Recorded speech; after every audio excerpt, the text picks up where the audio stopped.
بسم اللہ الرحمن الرحیم۔ بڑھاپے کو آتا دیکھ کر اکثر لوگ پریشان ہو جاتے ہیں، لیکن آج ہم آپ کو بتائیں گے کہ سفید بالوں کی کیا اہمیت ہے۔ ہمارے اکثر بھائی سفید بال کو دیکھ کر پریشان ہو جاتے ہیں اور ان کو جڑ سے اکھاڑ دیتے ہیں کہ دوبارہ نہ آ جائیں۔ ہم آپ کو حدیث نبوی صلی اللہ علیہ وآلہ وسلم کی روشنی میں بتاتے ہیں کہ سفید بالوں کا آنا کیسا ہے۔ حضرت ابو ہریرہ رضی اللہ تعالیٰ عنہ فرماتے ہیں کہ میں نے حضرت محمد صلی اللہ علیہ وآلہ وسلم کو فرماتے ہوئے سنا ہے کہ جس مسلمان کے سفید بال ہوں اور وہ اپنے سفید بالوں کو نہ اکھیڑے، کیونکہ قیامت کے دن سفید بال بندے کے لیے نور بن کر ظاہر ہوں گے۔ سفید بالوں کے بدلے اللہ پاک جتنی تعداد میں سفید بال ہوں گے، سفید بالوں کے حساب سے اس بندے کی نیکیوں میں اضافہ کر دے گا اور ایک ایک سال کے بدلے اس کے گناہوں کو مٹا دیا جائے گا۔ یحییٰ بن سعید سے مروی ہے کہ میں نے سعید بن مسیب کو یہ فرماتے ہوئے سنا ہے کہ حضرت ابراہیم علیہ السلام دنیا میں سب سے پہلے فرد ہیں جنہوں نے اپنی مونچھوں کو کاٹا، اور آپ علیہ السلام جب بڑھاپے کو پہنچے تو آپ علیہ السلام کے بال سفید ہو گئے، تو آپ علیہ السلام نے اللہ پاک سے پوچھا، اے میرے مالک، یہ کیا ماجرا ہے؟ اللہ پاک نے آپ علیہ السلام کو جواب دیا، اے میرے دوست، یہ میری رحمت ہے۔ بالوں کا سفید ہونے سے انسان کی شان و شوکت، عزت و وقار بڑھ جاتا ہے اور تمام برے کاموں سے بچنے کی علامت ہے۔ حضرت ابراہیم علیہ السلام نے عرض کیا، اے میرے مولا، یہ تو تیری بڑی شان ہے، اے اللہ میرے وقار کو بلند فرما۔ آپ صلی اللہ علیہ وآلہ وسلم کا فرمان عالی شان ہے کہ جو مسلمان بوڑھا ہو گیا تو اس کا بڑھاپا اس کے لیے قیامت کے دن نور بن کر ابھرے گا۔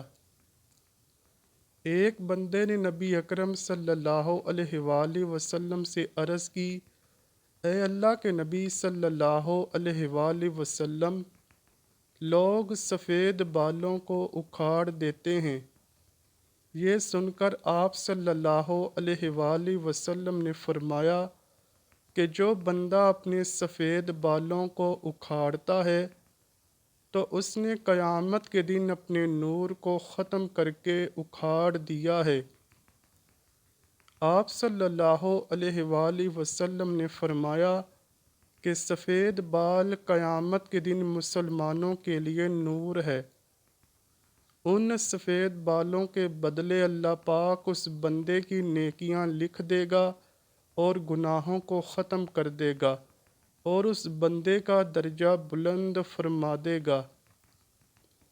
حضرت ابو بکر رضی اللہ تعالیٰ عنہ فرماتے ہیں کہ ایک دفعہ ایک آدمی نبی اکرم صلی اللہ علیہ وآلہ وسلم کی بارگاہ میں پیش ہوا اور کہنے لگا، اے اللہ کے رسول صلی اللہ علیہ وآلہ وسلم، ہم میں سے کون سا بندہ بہتر ہے؟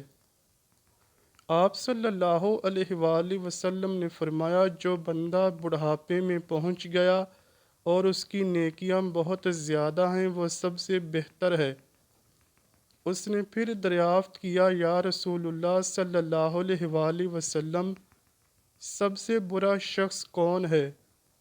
آپ صلی اللہ علیہ وآلہ وسلم نے فرمایا، جو بڑھاپے میں گیا اور اس کے گناہ زیادہ ہیں۔ نبی اکرم صلی اللہ علیہ وآلہ وسلم نے فرمایا کہ اللہ پاک کا حکم ہے کہ جب میرا بندہ 40 سال کی عمر میں پہنچ جاتا ہے تو میں اس کو 3 امراض سے بچا لیتا ہوں۔ نمبر 1 دیوانگی، نمبر 2 کوڑ، نمبر 3 جلد کے سفید داغ کا ہونا۔ جب میرا بندہ 50 سال کو پہنچ جاتا ہے تو میں قبر میں اس کا حساب کتاب آسان کر دیتا ہوں۔ جب میرے بندے کی عمر 60 سال ہو جاتی ہے تو میں اس کا دھیان اپنی عبادت کی طرف کر دیتا ہوں۔ جب میرا بندہ 70 سال کا ہو جاتا ہے تو میرے فرشتے اس بوڑھے بندے سے پیار کرنا شروع کر دیتے ہیں۔ جب وہ 80 سال کو پہنچ جاتا ہے تو اس کے نیک اعمال لکھے جاتے اور برے اعمال کو نظر انداز کر دیا جاتا ہے۔ جب بندے کی عمر 90 سال ہو جاتی ہے تو فرشتے فرماتے ہیں یہ اللہ پاک کا خاص بندہ ہے، اس کے سارے گناہ معاف کر دیے جاتے ہیں۔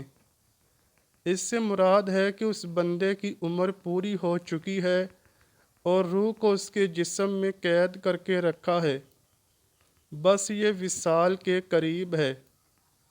جب بندے کی عمر بہت زیادہ ہو جاتی ہے تو اس کے ہوش و حواس قائم نہیں رہتے، جو منہ میں آتا ہے بول دیتا ہے، اس کو پتہ نہیں چلتا کہ وہ کیا کہہ رہا ہے، کون سی الفاظ بول رہا ہے۔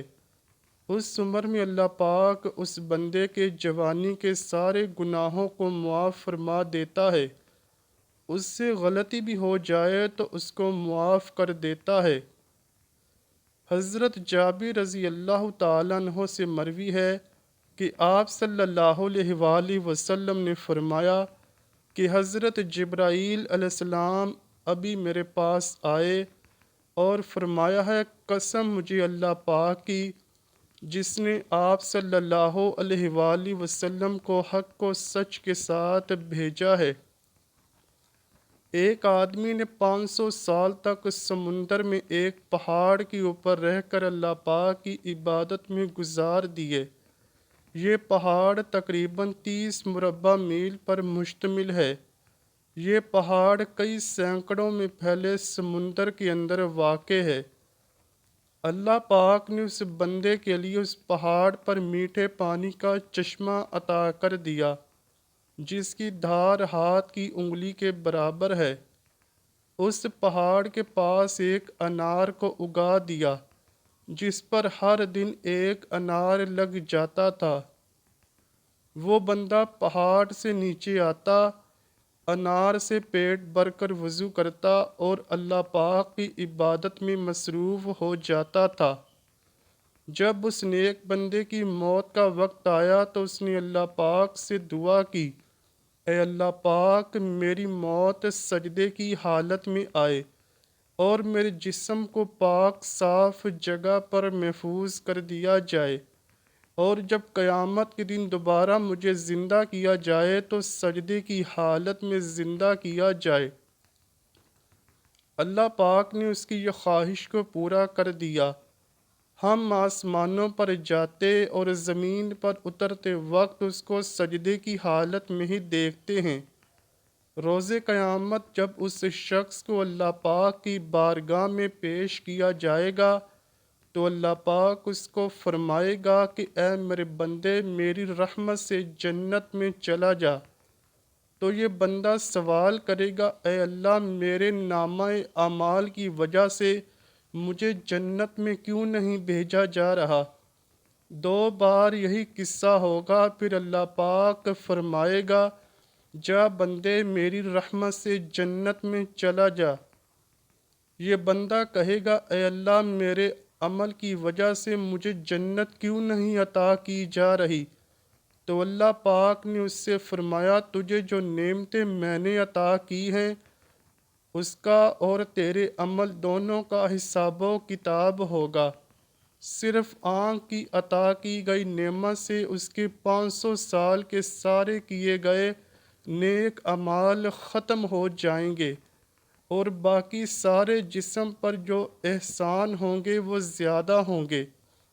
اللہ پاک فرمائے گا کہ اس بندے کو جہنم میں ڈال دو۔ جب اس کو جہنم میں لے جانے کے لیے پکڑا جائے گا تو وہ بندہ کہے گا، اے اللہ پاک مجھے اپنی رحمت کے ذریعے جنت میں بھیج دے۔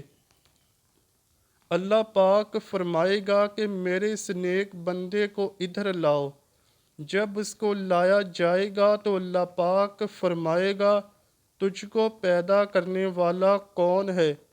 وہ بندہ کہے گا، اے اللہ پاک آپ ہی مجھے دنیا میں زندگی دینے والے ہیں۔ پھر اللہ پاک فرمائے گا، تجھ کو 500 سال تک زندہ رکھ کر عبادت کی توفیق دینے والا کون ہے؟ وہ جواب دے گا، یا اللہ آپ نے ہی مجھے زندہ رکھا اور عبادت کی ہمت دی۔ اللہ پاک فرمائے گا، تجھے سمندر میں پہاڑ کے اوپر کس نے پہنچایا اور وہاں پانی اور انار مہیا کرنے والا کون ہے؟ بندہ جواب دے گا، یا اللہ آپ نے ہی مجھے سب کچھ عطا کیا ہے۔ اللہ پاک فرمائے گا، تیرے کہنے پر ہی میں نے تیری جان سجدے کی حالت میں نکالی اور سجدے کی حالت میں دوبارہ ڈالی۔ یہ سب میری رحمت کی وجہ سے ہی ہوا ہے۔ میں اب بھی تجھے اپنی رحمت کی وجہ سے ہی جنت میں داخل کر رہا ہوں۔ حضرت جبرائیل علیہ السلام نے فرمایا، اے اللہ کے نبی صلی اللہ علیہ وآلہ وسلم، دنیا آسمان میں جو کچھ بھی ہے وہ اللہ پاک کی رحمت ہے۔ اللہ پاک سے دعا ہے کہ وہ ہم کو بھی اپنی رحمت سے جنت میں داخل کر دے۔ آمین یا رب العالمین۔ امید کرتا ہوں کہ آپ کو ویڈیو ضرور پسند آئی ہوگی۔ اگر ویڈیو پسند آئی ہے تو ویڈیو کو لائک کیجئے، شیئر کیجئے اور چینل کو لازمی سبسکرائب کیجئے۔ کمنٹ سیکشن میں اپنی رائے کا اظہار بھی ضرور کیجئے گا۔ ملتے ہیں اگلی ویڈیو میں، تب تک کے لیے اللہ حافظ۔